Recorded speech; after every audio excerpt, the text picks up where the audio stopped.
ఇది AIB and criminal litigation సంబంధించిన basics of criminal law topic demo video. July 1st, 2024 నుంచి 3 criminal laws ఫోర్స్లోకి వచ్చినాయి. అంటే July 1st, 2024 నుంచి అడ్వకేట్స్ ఏదైనా క్రిమినల్ కేసు ఫైల్ చేయాలా లేదా జడ్జెస్ ఒక క్రిమినల్ కేసు విషయంలో, క్రిమినల్ అఫెన్స్ విషయంలో సోమోడో కాగ్నిజెన్స్ తీసుకొని క్రిమినల్ సెక్షన్స్ క్రిమినల్ లా ప్రకారం జడ్జెస్ ఇన్వోక్ చేయాలన్నా ఈ 3 న్యూ క్రిమినల్ లాస్ యూజ్ చేయాలి. ఆ 3 న్యూ క్రిమినల్ లాస్ ఏంటంటే భారతీయ న్యాయ సంహిత, దీని షార్ట్ ఫామ్ బిఎన్ఎస్ అంటూ, ఇది old criminal IPC Indian penal code replace చేసింది.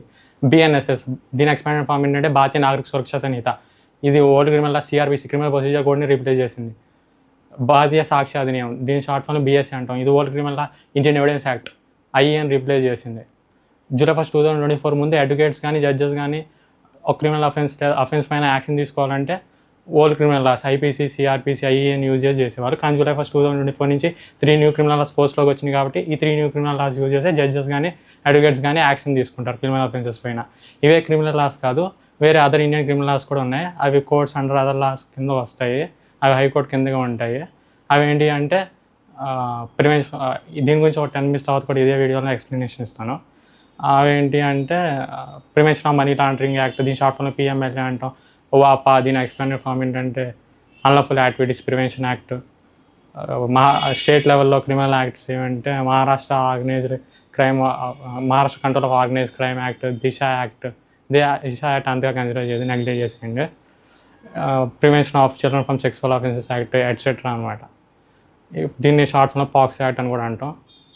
అసలు పార్లమెంట్ ఈ 3 న్యూ క్రిమినల్ లాస్ ఎందుకు యాడ్ చేస్తుందంటే ఫేర్ ట్రయల్ ఉండటం కోసం. ఫేర్ ట్రయల్ ఉండటం కోసం అంటే ఇప్పుడు బాధితులు విక్టిమ్స్ ఉంటారు కదా, వాళ్ళకి బాగా జస్టిస్ ప్రొవైడ్ చేయడం కోసం పార్లమెంట్ ఈ 3 న్యూ క్రిమినల్ లాస్ యాడ్ చేసింది. అవి July 1st, 2024 నుంచి ఫోర్స్లోకి వచ్చినాయి. ఇప్పుడు ఈ 3 న్యూ క్రిమినల్ లాస్లో యాడ్ చేసిన సెక్షన్స్ కంటే రిపీల్ చేసిన సెక్షన్స్, తీసేసిన సెక్షన్సే ఎక్కువ. ఎందుకంటే ఓల్డ్ క్రిమినల్ లాలో డ్రకోనియన్ ప్రొవిజన్స్ ఉన్నాయన్నమాట, అవి మంచి సెక్షన్స్ కాదు, అందుకని పార్లమెంట్ తీసేసింది. ఈ 3 న్యూ క్రిమినల్ లాస్ యాడ్ చేసింది.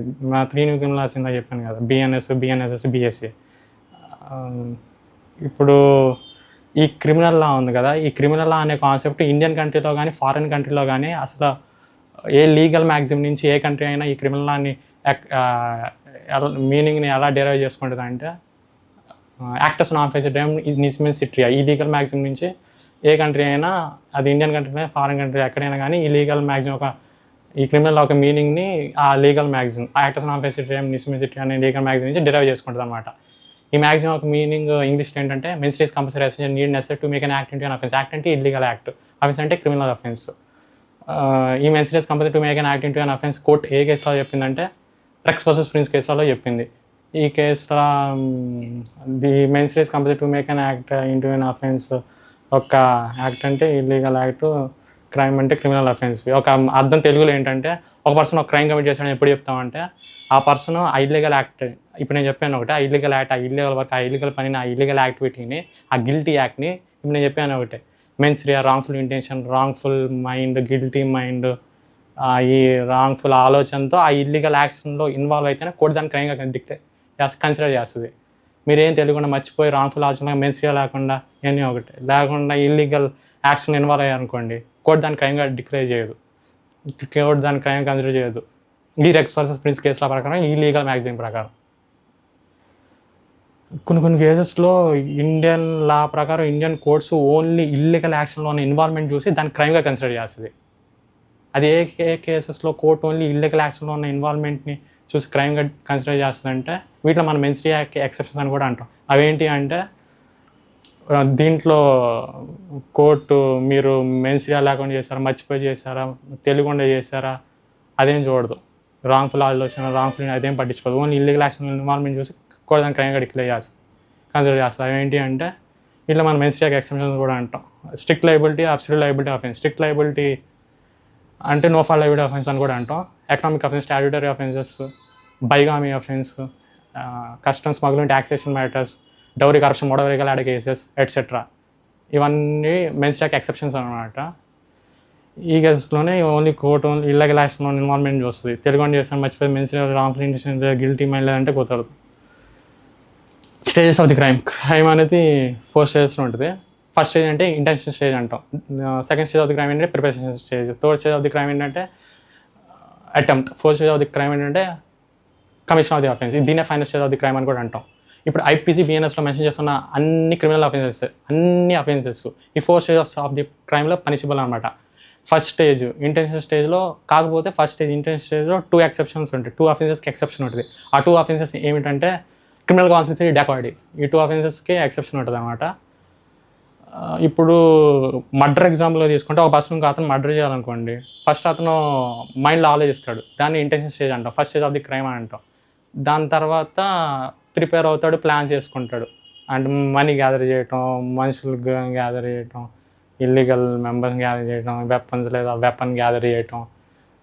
కొన్ని కేసులు ఇవి కూడా ఏం అవసరం లేదు, కానీ ప్రిపేర్ అవుతాడు, ప్లాన్ చేసుకుంటారు కదా, దీన్నే ప్రిపరేషన్ స్టేజ్ అంటాం, second stage of the crime అంటాం. దాని తర్వాత మర్డర్ చేశాడు సక్సెస్ఫుల్గా, దాన్ని commission of offence, final stage of the crime, fourth stage of the crime అంటాం. ఒకవేళ మర్డర్ సక్సెస్ఫుల్ కమిట్ చేయలేదు అనుకోండి, దాన్ని అటెంప్ట్ టు మర్డర్ అంటాం.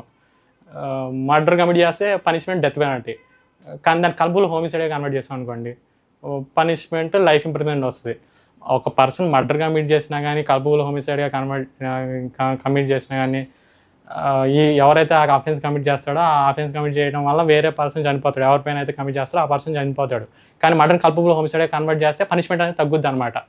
మర్డర్ కమిట్ చేస్తే death penalty, culpable homicide commit చేస్తే లైఫ్ ఇంప్రిజన్మెంట్. ఒక ఎక్సెప్షన్ సెక్షన్ యూజ్ చేసి మర్డర్ని కల్పబుల్ హోమిసైడ్గా కన్వర్ట్ చేస్తారు. అటెంప్ట్ టు మర్డర్ చేస్తే 10 years ఇంప్రిజన్మెంట్ లేదా life imprisonment punishment. Attempt to murder, ఇప్పుడు మర్డర్ సక్సెస్ఫుల్గా ఎందుకు కమిట్ కాదంటే అవుట్ సైడ్ సరౌండింగ్ సర్కమ్స్టాన్స్ వల్ల కమిట్ కాదు, అందుకని దాన్ని అటెంప్ట్ టు మర్డర్ అంటాం. ఇది third stage of the crime. Attempt to murder commit చేస్తే 10 years ఇంప్రిజన్మెంట్ లేదా లైఫ్ ఇంప్రిజన్మెంట్ పనిష్మెంట్. అది court case to case basis analyse చేసి ఏ పనిష్మెంట్ ఇవ్వాలో డిసైడ్ చేస్తుంది.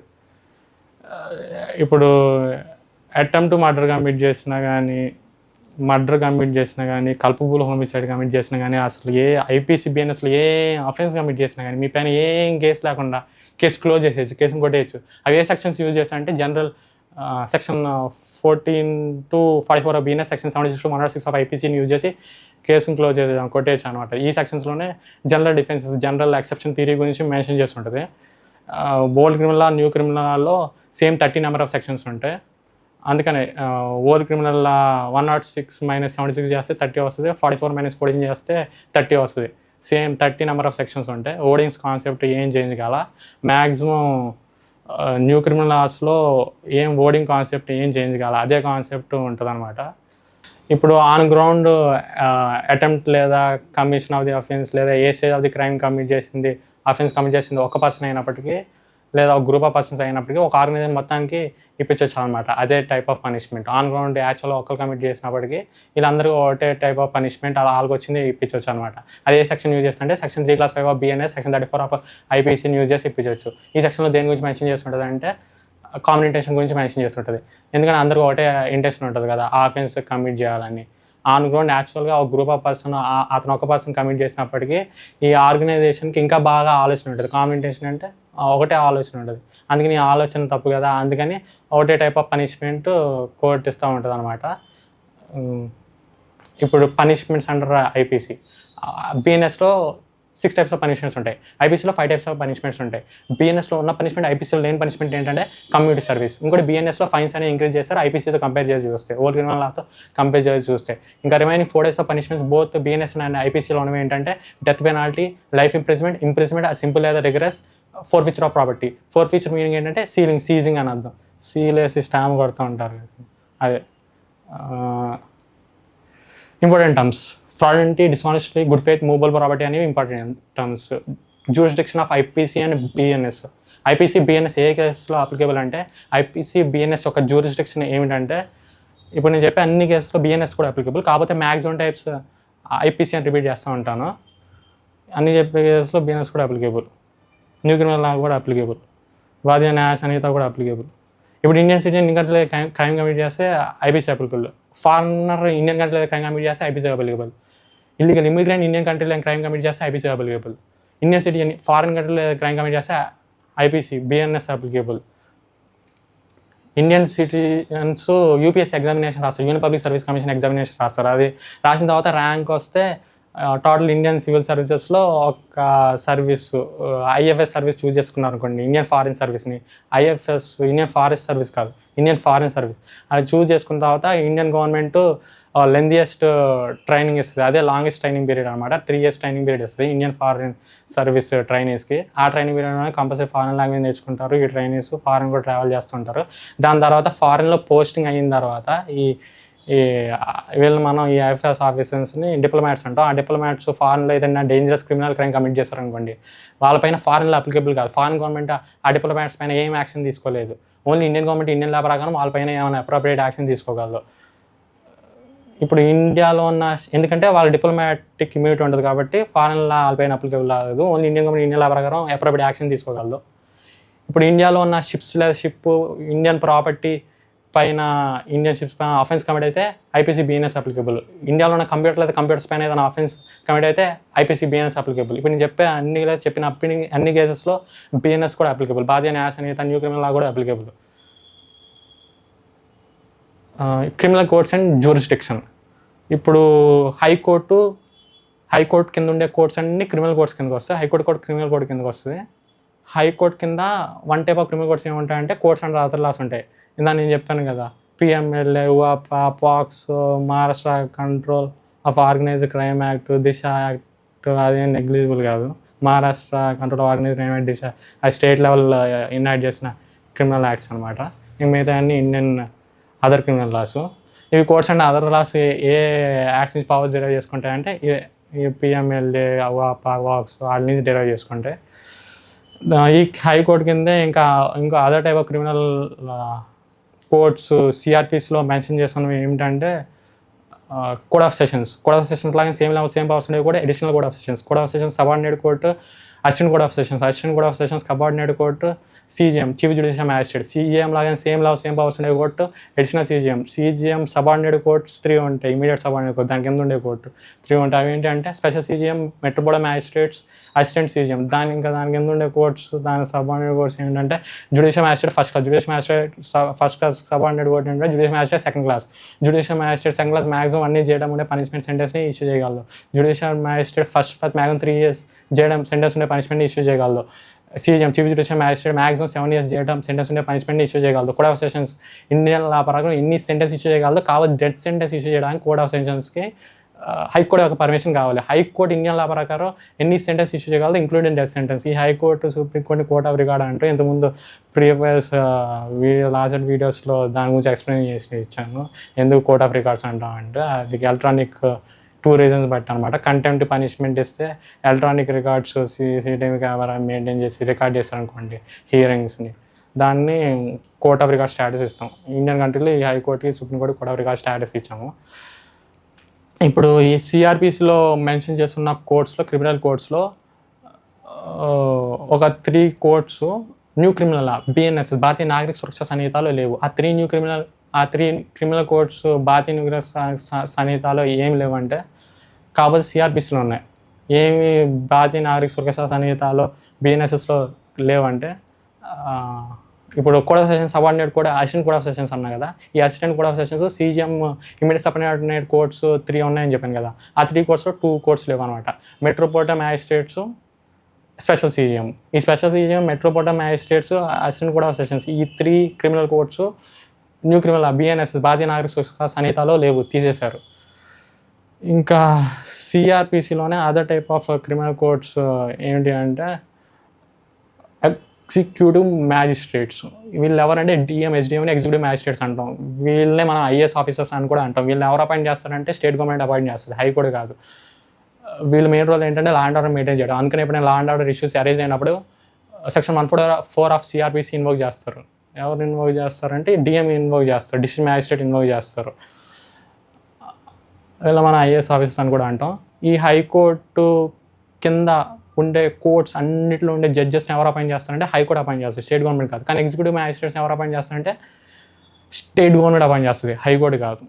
ఇప్పుడు పబ్లిక్ ప్రాసిక్యూటర్ లాగా సేమ్ లెవెల్ సేమ్ పవర్స్ ఉండే పోస్ట్ ఏంటంటే additional public prosecutor subordinate post ఏంటంటే అసిస్టెంట్ పబ్లిక్ ప్రాసిక్యూటర్ కంటే సుపీరియర్ లెవెల్ పోస్ట్ ఏంటంటే స్పెషల్ పబ్లిక్ ప్రాసిక్యూటర్కి ఎలిజిబుల్ అవడానికి మినిమం క్రైటీరియా ఏంటంటే 7 years ప్రాక్టీసింగ్ అడ్వకేట్ అయ్యి ఉండాలి. స్పెషల్ పబ్లిక్ ప్రాసిక్యూటర్గా ఎలిజిబుల్ అవ్వడానికి మినిమం ఎలిజిబిలిటీ క్రైటీరియా ఏంటంటే 10 years ప్రాక్టీసింగ్ అడ్వకేట్ అయ్యి ఉండాలి.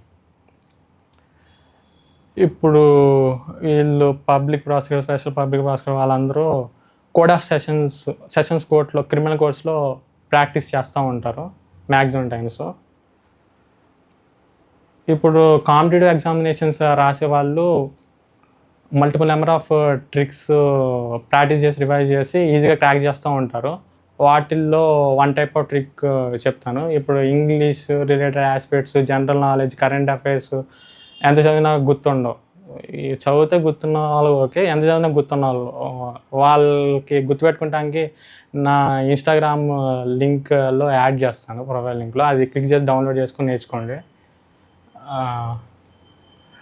వీటిలో వన్ టైప్ ఆఫ్ ట్రిక్ ఏంటంటే, ఇప్పుడు 100 concepts, 100 articles, 100 very important theoretical matters, 100 sections, articles, amendments, ఏం కాన్సెప్ట్స్ అయినా, లేకపోతే 100 కంటే ఎక్కువ కాన్సెప్ట్స్ గుర్తుపెట్టుకునే వన్ టైప్ ఆఫ్ ట్రిక్ ఏంటంటే, ఇప్పుడు డిజిట్ని పిక్టోరియల్ ఫార్మాట్లో కన్వర్ట్ చేసుకొని, ఆ pictorial format respect sentence, statement, కాన్సెప్ట్లో ఉన్న కీవర్డ్ తీసుకొని, కీవర్డ్కి పిక్టోరియల్ ఫార్మాట్ లింక్ చేసుకొని ఒక స్టోరీ ఫ్రేమ్ చేసుకున్నారనుకోండి, ఆర్డర్లో ఎన్ని కాన్సెప్ట్స్ అయినా లాంగ్ టర్మ్లో బాగా గుర్తుంటాయి.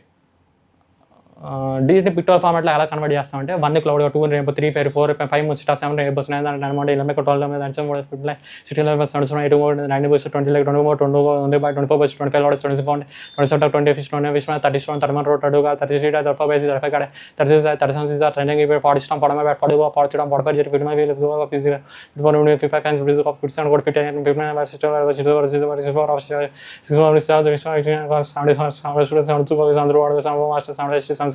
7 మరి 78 క్లాక్స్ 100 మరి 80 ఒక 8 మరి 8 రింగ్స్ 8 8 ఒక 8 8 అశ్వర చేసిన మరి 80 జైనా కాస్ 90 ఆల్బా 90 వేల 90 book 93 bank 94 red bank 95 9 skies 97 ఆల్బా 90 క్యాన్ఫర్ 900 బోజ్ బాక్స్. ఇలాగా digit pictorial format convert చేయాలి. ఇప్పుడు నేను చెప్పిన డిజిట్స్లో 45 to 50 డిజిట్స్, 61 digit pictorial format convert చేయాలి. దాన్ని మీరు కన్సిడర్ చేయొద్దు, నెగ్లెక్ట్ చేసేయండి. కాకపోతే ఇలాగా 1 to 100 డిజిట్స్, లేకపోతే మీకు ఎన్ని కాన్సెప్ట్ గుర్తుపెట్టుకోవాలా అన్ని రిలేటెడ్ డిజిట్స్ పిక్టోరియల్ ఫార్మాట్లో కన్వర్ట్ చేసుకొని, including 45 to 50 digit, 61 digit pictorial ఫార్మాట్లో కన్వర్ట్ చేసుకొని ఒక స్టోరీ ఇందాక చెప్పిన సేమ్ ప్రొసీజర్ అప్లై చేస్తారనుకోండి, లాంగ్ టర్మ్లో ఒక ఆర్డర్లో గుర్తుపెట్టుకోవాలంటే ఇది ట్రిక్ అనమాట. లాంగ్ టర్మ్లో బాగా గుర్తుంటుంది. ఇది వన్ టైప్ ఆఫ్ ట్రిక్ అనమాట. ఇప్పుడు లాయర్స్, అడ్వకేట్స్ అవడానికి రాస్తారు కదా ఏబిఈ ఎగ్జామ్. ఏబిఈలో maximum more than 50% members fail అవుతున్నారు అన్నమాట. అందుకని పాస్ అవటానికి వరకు కావాల్సిన కాన్సెప్ట్ అయితే క్లియర్గా ఎక్స్ప్లెయిన్ చేస్తాను. ఇది నా కెమెరా కూడా కాదన్నమాట, అందుకని కొంచెం ఫాస్ట్గా చెప్పేసాను. మీరు స్లో మోడ్లో చూసుకొని చూస్తే బాగానే అర్థమవుతుంది, గుర్తు పర్వాలేదు. ఏబిలో టాప్ లెవెల్ మార్క్స్ కావాలంటే నా వల్ల కాదు. దానికి సంబంధించిన సిలబస్ మొత్తం ఎక్స్ప్లెనేషన్ ఇస్తానంటే నా వల్ల కాదు. ఏబి రాయటానికి ఇంట్రెస్ట్ ఉన్న వాళ్ళు కాంటాక్ట్ అవ్వచ్చు. క్రిమినల్ లిటిగేషన్ ఏమైనా డౌట్స్ ఉన్నా కానీ కాంటాక్ట్ అవ్వచ్చు.